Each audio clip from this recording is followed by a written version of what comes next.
स्वागत है आपका टाइम कैप्सूल में।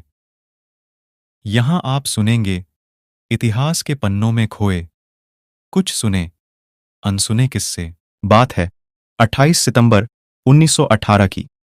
प्रथम विश्व युद्ध के अंतिम महीनों में, लड़ाई के अंतिम क्षणों के दौरान, जब जर्मन सैनिक पीछे हट रहे थे, पश्चिमी मोर्चे पर अराजक और भयावह दृश्य था। कीचड़ और मलबे से भरी भूमि में जीवन और मृत्यु का संघर्ष चल रहा था, परंतु युद्ध लगभग अपनी समाप्ति की ओर था। लेकिन किसी को क्या मालूम था कि एक युद्ध के अंत में ही दूसरे विश्व युद्ध की कहानी छिपी है। यह कहानी है हेनरी टैंडी और एडोल्फ हिटलर की।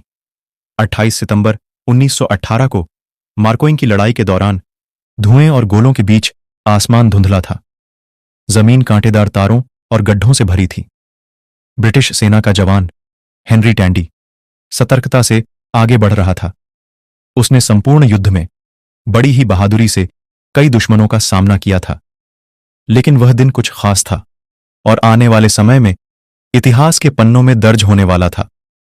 उस धुंध के बीच टैंडी ने एक घायल जर्मन सैनिक को देखा। उसकी आंखों में डर और दर्द था। टैंडी ने अपनी राइफल उठाई, लेकिन जैसे ही उनकी नजरें मिलीं, टैंडी का मन बदल गया। उसने देखा वो सैनिक पहले से ही घायल अवस्था में है।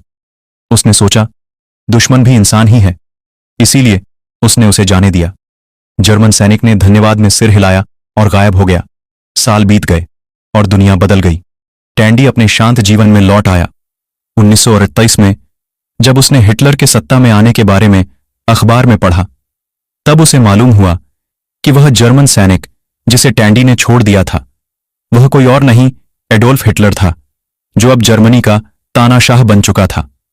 टैंडी ने स्वयं से कहा, काश मुझे पता होता कि वह क्या बनेगा। यदि टैंडी ने उस दिन ट्रिगर खींच लिया होता तो संपूर्ण विश्व इतिहास कुछ अलग ही होता। 1930 के दशक में जर्मनी में हिटलर के उदय के कारण दूसरा विश्व युद्ध हुआ और अंततः विश्व की तत्कालीन दो महाशक्तियों के बीच 3 दशक तक शीत युद्ध चला।